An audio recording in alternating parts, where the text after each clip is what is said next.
हाँ हाँ। हेलो। ठीक है सर।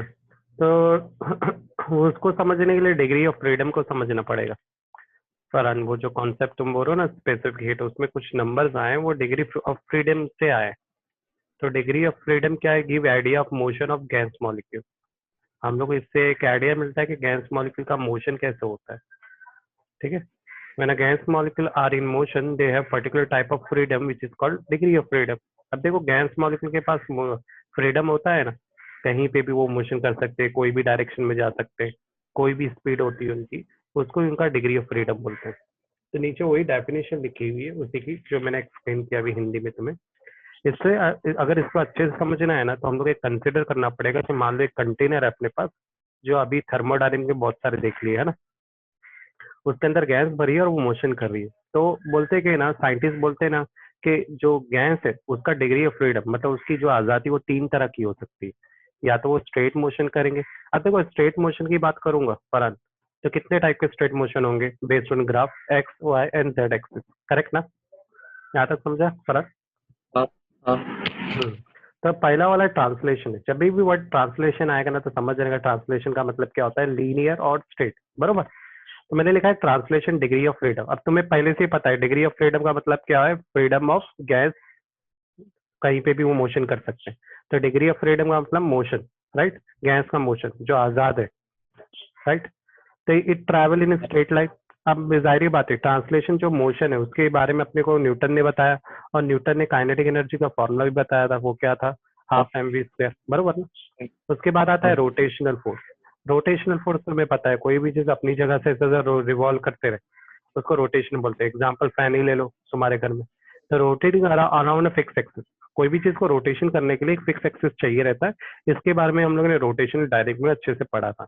अब रोटेशन हाँ आएगा तो इसी काइनेटिक एनर्जी के फॉर्मूले में मास को इनर्शिया आई से, वी को एंगुलर वेलोसिटी ओमेगा से रिप्रेजेंट करेंगे। और थर्ड जो डिग्री ऑफ फ्रीडम आता है, वो है वाइब्रेशन। वाइब्रेशन के बारे में हम क्लास 11 में ऑसिलेटरी में पढ़े। तो वाइब्रेशन एक्चुअली ऑसिलेटरी मोशन होता है। जैसे तुम्हारा मोबाइल वाइब्रेट करता है, तो एक रिपीटेटिव मोशन करता है, करेक्ट। अगर वो रिपीटेटिव हाँ। मोशन कर रहा है, उसका मतलब उसके बाद दो एनर्जी, उसकी जो टोटल काइनेटिक एनर्जी है, वो दो एनर्जी पे डिपेंड करती है, एक पोटेंशियल और एक काइनेटिक एनर्जी। कोई चीज को रिपीट होने के लिए उसको वापस अपनी मेन पोजीशन से वो एनर्जी वापस प्रोड्यूस करनी पड़ती है। पर वो एनर्जी स्टोर करता है, फिर प्रोड्यूस करता है, फिर स्टोर करता है, फिर प्रोड्यूस करता है, ऐसा कुछ होता है।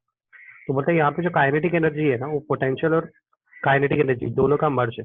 एग्जाम्पल लेते हैं, पंछी ले लो। पंछी का मोशन कैसा है, एक झूला का मोशन कैसा होता है, एक पेंडुलम का मोशन कैसा होता है, ऑसिलेटरी होता है। तो पेंडुलम जब एक एक्सट्रीम पोजीशन में जाता है ना, तो वो अपने आप फिर वापस से रिपीट करता है वो मोशन, क्योंकि जब वो एक्सट्रीम पोजीशन में जाता है ना, तो वहां से उसको एक पोटेंशियल एनर्जी मिलती है, जो उसको वापस रिटर्न बैक करती है, बरोबर ना। तो इसलिए बोल साइंटिस्ट यहाँ बोल रहा है कि कोई भी ऑसिलेटरी मोशन होता है ना, कोई भी ऑब्जेक्ट का, तो उसकी जो काइनेटिक एनर्जी होती है, पोटेंशियल प्लस काइनेटिक दोनों होती है। समझ में आ रहा है ये वाला ऑसिलेटरी? हाँ, फरहान? हाँ सर समझा। पक्का हाँ ना? तो मैं हाँ आगे हाँ। बढ़ जाता हूँ। अब इसमें फर्दर टाइप देखने पड़ेंगे। डिग्री ऑफ फ्रीडम में भी तीन टाइप होते हैं, एक मोनोटॉमिक और डायटॉमिक। मोनो का मतलब होता है वन, एक एटम ऑफ गैस की स्टडी करते हैं। तो ये साइंटिस्ट क्या बोल रहा है, मान लो तुम्हारे पास एक गैस एटम है, तो वो तीन जगह पे ही वो डिग्री ऑफ फ्रीडम है इसके पास। या तो वो एक्स एक्सिस डायरेक्शन में जा सकता है, या तो वाई एक्सिस डायरेक्शन में जा सकता है, या तो जेड। यही हमने पढ़ा है ना साइंस में। साइंस ने ये भी बता दिया कि कोई भी चीज का रैंडम मोशन कितना हो सकता है, या तो एक्स या वाई या जेड एक्सिस, करेक्ट। तो टोटल एक एटम ऑफ गैस के पास कितना डिग्री ऑफ फ्रीडम है? तो डिग्री ऑफ फ्रीडम को स्मॉल एफ से रिप्रेजेंट करेंगे, तो तीन जगह वो जा सकता है, करेक्ट। तो बोल देंगे एफ इज इक्वल टू 3। एक सिंगल एटम के बाद तीन जगह, तीन different direction, correct. Example helium atom, argon atom, कोई भी गैस एटम ले लो, इनके पास सिर्फ तीन डायरेक्शन होते हैं। उससे ज्यादा डिग्री ऑफ फ्रीडम नहीं हो सकता, क्योंकि उससे ज्यादा डायरेक्शन ही नहीं होते, बरोबर। समझा यहाँ तक फरहान? हाँ यहाँ तक समझा। अब डायटोमिक गैस में आते हैं। डायटोमिक का मतलब क्या होता है, दो एटम। तुमने पढ़ा है, दो एटम आने का मतलब वो चीज मॉलिक्यूल बन गई। इधर हम लोग हाँ ना ऐसा पैर में देखेंगे, एक एटम और दूसरा एटम, ये दोनों साथ में देखेंगे हम लोग कि ये दोनों एटम का मोशन कैसे हो सकता है, और इनका डिग्री ऑफ फ्रीडम यहाँ से निकालते हैं। तो अभी देखो, ये तुमको दिख रहा है, ब्लू कलर में डम्बल्स बनाया।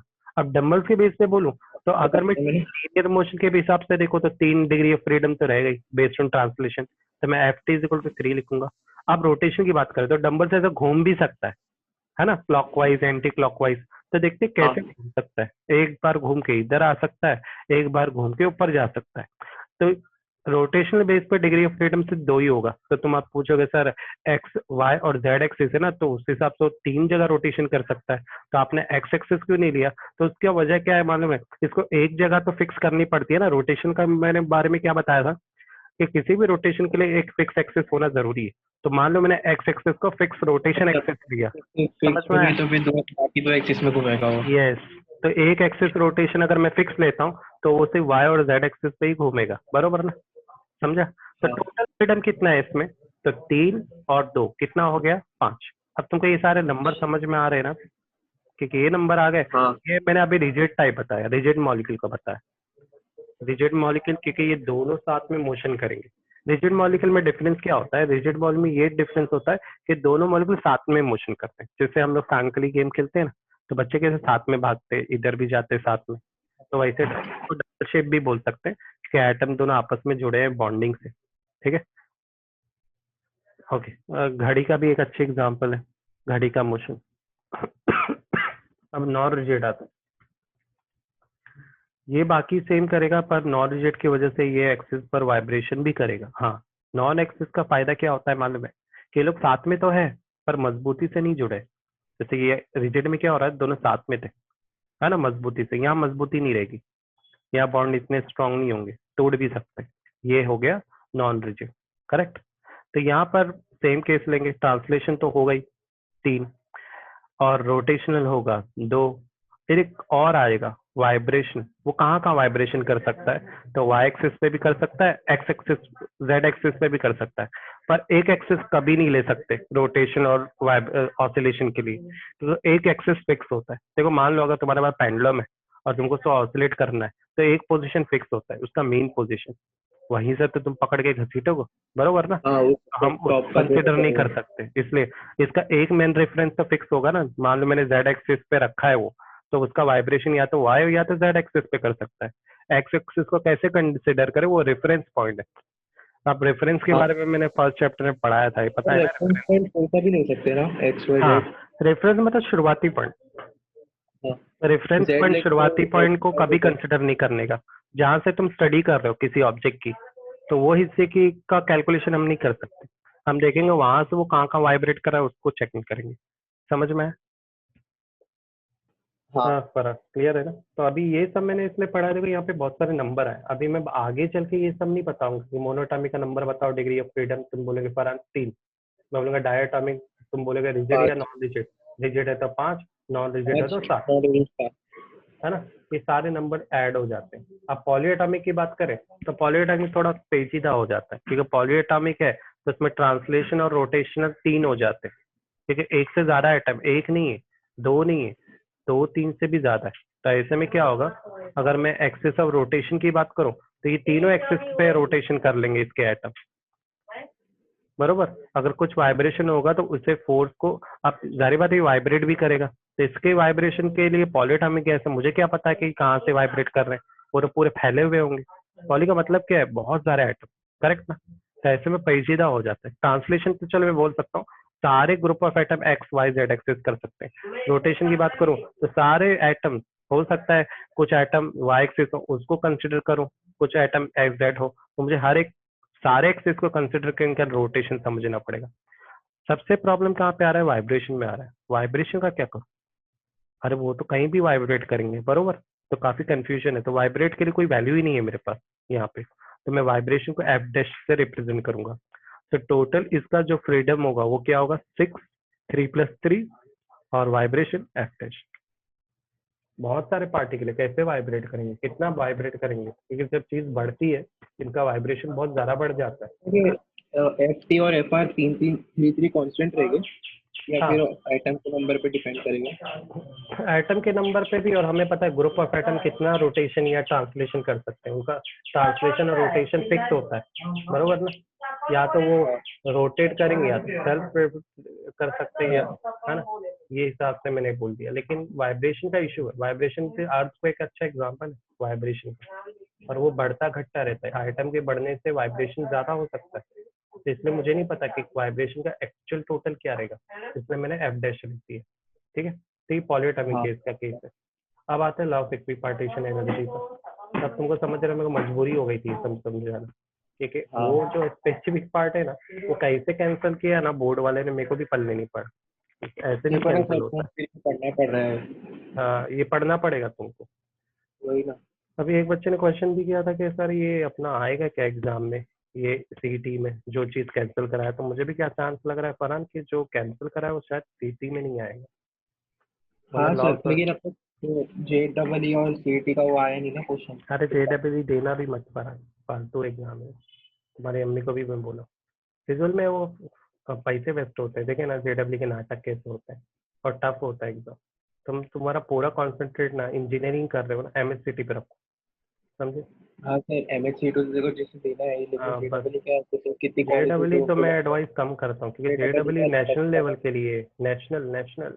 हाँ सर, अगर तुम वैसा मेरे को ऐसा नहीं है कि मेरे को स्टेट JEE छोड़ पे रहे ऐड हो। करना है।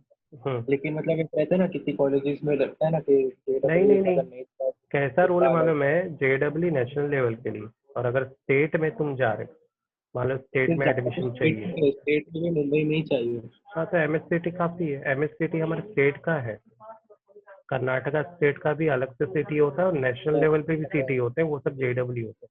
तो ये टफ होता है, क्योंकि इसमें ना ज्यादा पूरा नेशन होता है, स्टेट में बहुत कम बच्चे होते हैं, तो इसमें स्कोर मारना आसान होता है। हाँ लेकिन अगर तुम देना चाहते हो कोई बात नहीं, अच्छी बात है, ठीक है। तो मैं एडवांस में ही हाँ, बता दे रहा हूँ, कड़वा लगेगा मेरी बात पर मैं नहीं बोलूंगा, क्योंकि इसके लिए बहुत ज्यादा हार्ड वर्क तुमको करना पड़ेगा, समझे। हाँ, मेरा जो कंटेंट चल रहा है ना, मैं कैसे स्टडी कर रहा हूँ, तुमको मेरा स्टाइल अपनाना पड़ेगा, तो तुम इसको क्रैक कर डालो। बहुत ज्यादा पढ़ना पड़ता है, पढ़ना पड़ता है मैं सेंस में समझना पड़ता है चीजों को, ऐसा है। तो ऐसा नहीं है, अच्छी बात है, दो एक्सपीरियंस लेना चाहिए, ठीक है। रोटेशनल, लेकिन ये देने के लिए इसका फीस कितना रहता है, ये 800 है, और ये स्टेट बोर्ड का बहुत सस्ता रहता है अपना, समझे। फिजुल में पैसे इन्वेस्ट करने का जब तुमको स्टेट में ही रहना, बरोबर। अच्छा, रोटेशनल का एनर्जी, काइनेटिक एनर्जी का फॉर्मूला हमें पता है। वाइब्रेशन काइनेटिक एनर्जी का फॉर्मूला क्या है, is equal to potential energy plus kinetic energy. Vibration में दोनों चीज होती है ना। पोटेंशियल एनर्जी क्या रहेगा तो पोटेंशियल एनर्जी का यहाँ पर एक फॉर्मूला लिया है, हाफ के वाई स्क्वायर, और काइनेटिक एनर्जी का फॉर्मूला लिया है हाफ एम वी स्क्वायर, ठीक है। सर KY क्या हुआ सर?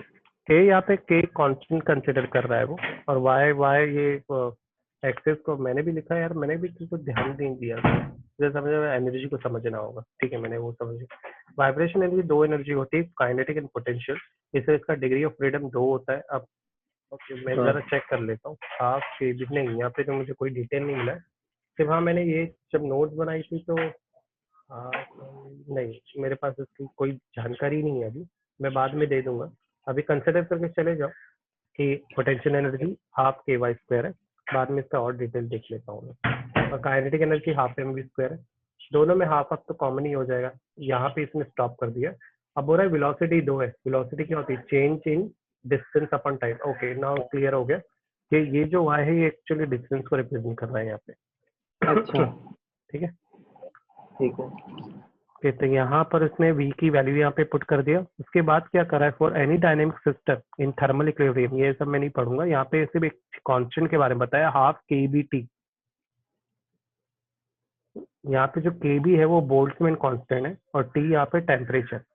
और ये जो इक्वेशन है वो किसकी इक्वेशन है, energy associated with each molecule पर डिग्री ऑफ फ्रीडम। जैसे अगर तुमको किसी भी टोटल एनर्जी की डिग्री ऑफ फ्रीडम बताना है बेस्ड ऑन एनर्जी पर मॉलिक्यूल, तो तुम ये फॉर्मूला यूज करोगे, हाफ kBt। इंडिविजुअल देखते ज्यादा समझेगा, और देखो यहाँ पे शॉर्ट में लिखा हुआ degree of freedom equal to half kBt। अब ये हाफ kBt आया कहाँ से, तो ये formula law of equipartition energy ने बनाया, इसी की स्टेटमेंट यहाँ पे लिखी हुई है, ठीक है। तो अब हम लॉ को समझने वाले हैं, तो लॉ का मैं डायरेक्टली तुमको ये स्टेटमेंट बता देता हूँ, तुमको ये स्टेटमेंट याद रखना है। लॉ ऑफ इक्विपार्टीशन एनर्जी के हिसाब से जो फॉर्मूला होगा वो होगा हाफ kBt। हाँ, ये पढ़ा सिंगल है। आइटम का देखते हैं, सिंगल आइटम में क्या होता है, या तो काइनेटिक एनर्जी एक्स एक्सिस पे होगी, या तो काइनेटिक एनर्जी वाई एक्सिस पे होगी, या तो या तो काइनेटिक एनर्जी direct- जेड।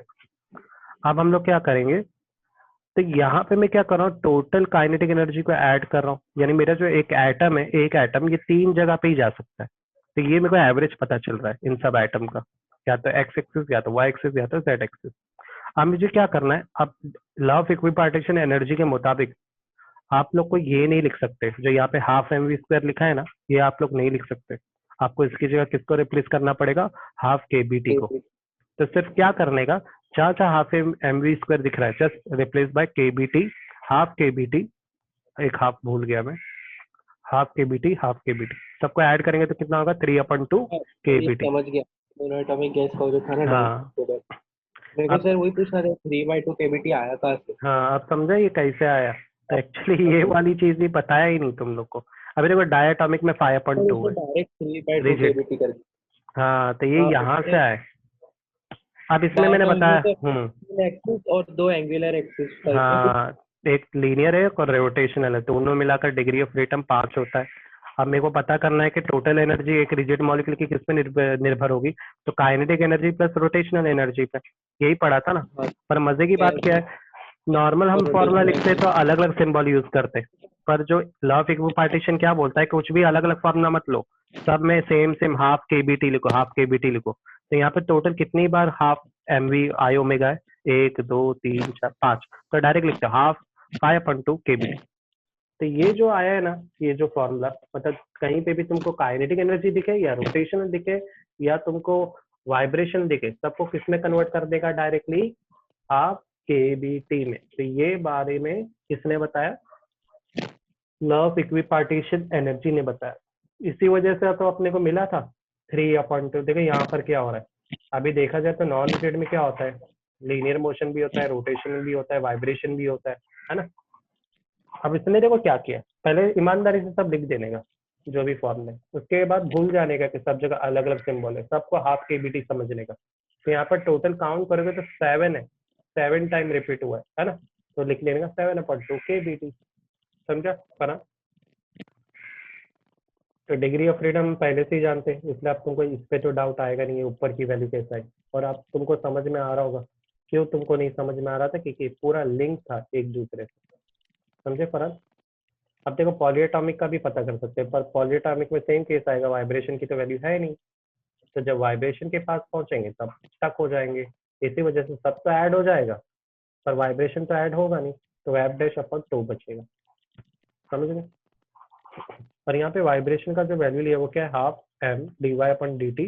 तो ये आया कैसे, तो देखो स्टार्टिंग में था, कहाँ पे था, हाँ देखो यहाँ से आया है वाइब्रेशन का, इसमें डाउट आया था ना पोटेंशियल एनर्जी सर ये कैसे आया, तो ये वाली वैल्यू को यहाँ उसने इधर पे पुट किया है। पर सब जगह आप केबीटी कंसिडर करेंगे, करेक्ट।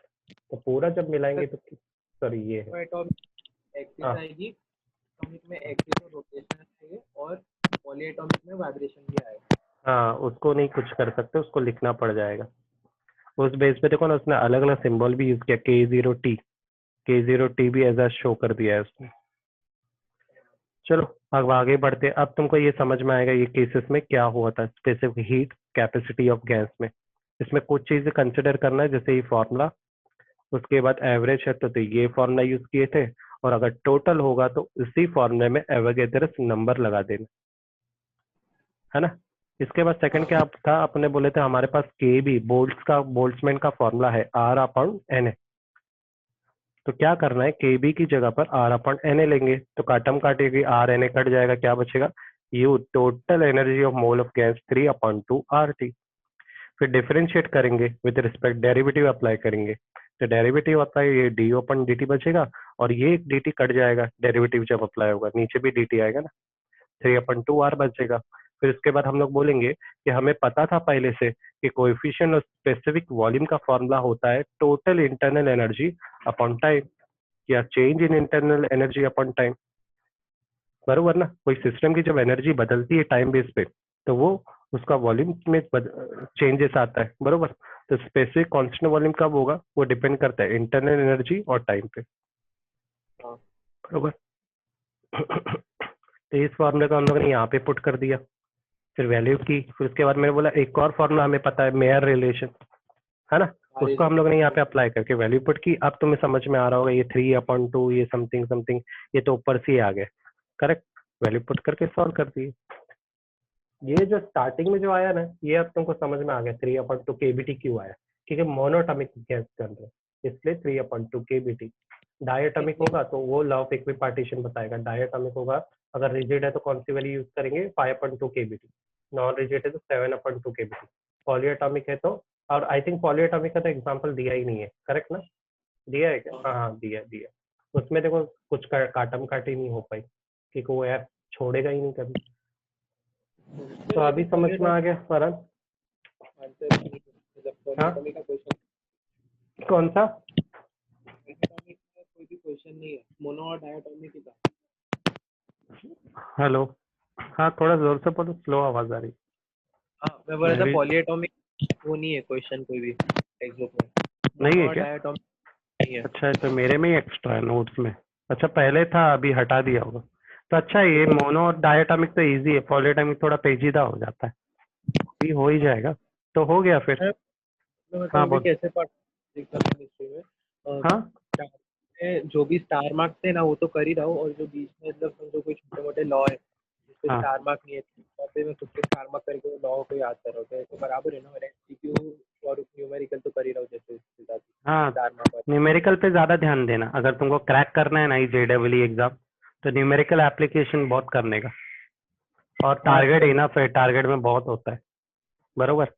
तुमने जो टारगेट डाइजेस्ट लिए ना वो तुम्हारे एक्स्ट्रा के लिए बहुत है, और एक्स्ट्रा चाहिए तो मेरी डाइजेस्ट में भी बहुत सारे क्वेश्चन है। नहीं मतलब सर थियरी ये तो तुम कर ही लोगे, इजी रहता है।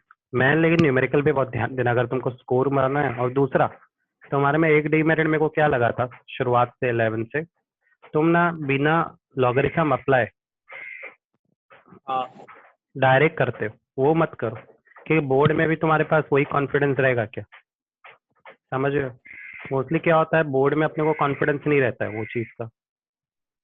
सर, लेकिन वैसे तो बड़े कैलकुलेशन हो जाते हैं, लॉ की कभी कभी जरूरत नहीं पड़ती है, मालूम है कभी तुम कभी। बिना उसके करते, लेकिन अपन कैसे बोर्ड में नर्वस रहते हैं ना, तो वहां पे अपने को छोटी चीज भी डर लगता है, तो अपन लॉग यूज करने लगते हैं, डायरेक्ट नहीं करते। या तो फिर वो कॉन्फिडेंस बिल्ड करना है ना, तो बहुत प्रैक्टिस करनी पड़ेगी। प्रैक्टिस लाइक के जैसे मैं अगर टेस्ट ले रहा हूँ ना, तुम बिंदास दे रहे हो, पर अरे सर इजी तो है, मैं ओरल ही दे देता हूँ, तो वो कॉन्फिडेंस रहेगा ना तब। और प्रैक्टिस से ही कॉन्फिडेंस आएगा तुमको, तब तुमको टेंशन नहीं होगा बोर्ड में। हाँ सर ठीक है अगर मैं प्रैक्टिस नहीं है, और मैं मोस्टली ना प्रैक्टिस तुमको डिवीजन मल्टीप्लिकेशन इसी की करनी है, क्वेश्चन सबको समझ में आता है, सब कहाँ पे हाँ अटकते हैं। ये गिवन पार्ट में यूनिट कन्वर्जन भूल जाते हैं, और दूसरा डिवीजन मल्टीप्लिकेशन गलत करते हैं। बाकी कोई भी मिस्टेक नहीं करता है न्यूमेरिकल में, अच्छे से अच्छे बच्चे को समझ में आता है न्यूमेरिकल, लेकिन उसको डिवीजन मल्टीप्लिकेशन ये सब नहीं करने आता। ठीक है, तो तुम्हारा मेन मोटो ना इसमें ही रखना। पहले क्या करने का मालूम है क्या फरन? डाय कैसे स्टडी करना, पहले ना क्वेश्चन पढ़ने का और उसका मेथड समझेगा, ये क्वेश्चन में क्या मेथड लगेगा, क्या गिवन है, वो करके ओरली पहले कर लेने का, फिर उसके बाद सॉल्व करने का, ताकि फटाफट हो। ठीक है, और बाकी ऑनलाइन तो एक न्यू ईरा भी करके है, तुमने देखा होगा, न्यू ईरा देखे कि नहीं? वो भी काफी पढ़ाता है, वो भी देखो ना फटाफट पढ़ाता रहता है, उसका एज अ रेफरेंस अच्छा है, क्योंकि वो बहुत फास्ट पढ़ाता है ना। कंटेंट अगर अच्छा करना है तो देख लो, पूरा देखोगे ना तो तुम हिल जाओगे। पूरा कोई नहीं देखने का, एक टेक्स्ट बुक अपनी रखने का, टेक्स्ट बुक में पेंसिल है ना तुम्हारे पास, पेंसिल से फटाफट करते रहने का। पहले चैप्टर समझना है, टेक्स्ट बुक बेस्ट है, माँ दिया में तुम्हारे पास, पेंसिल से लिखते जाओ ना, जो जो डाउट आ रहा है, जो समझ में आ गया टिक मार्क करो, हाँ ये साइड हेडिंग मेरे को समझ में आ गई, इसमें इंपॉर्टेंट पॉइंट्स क्या है वो भी समझो। मैं तुमको समझना है तो मैंने टेक्स्ट बुक में किया है, मैं तुमको शो कर दूंगा मैं कैसे करता हूँ, कैसे पढ़ता हूँ टेक्स्ट बुक से अभी। तो मैं तुमको एक फोटो भेज दूंगा मैं, ठीक है? कैसे टिक मार्क करता हूँ इंपॉर्टेंस पॉइंट पे, फिर उस हिसाब से टीच करता हूँ तुम लोग को। ठीक है, तो स्टॉप कर देते हैं यहाँ पे, ओके फना? और कुछ पूछना था क्या? एक छोटा सा वन लाइनर डाउट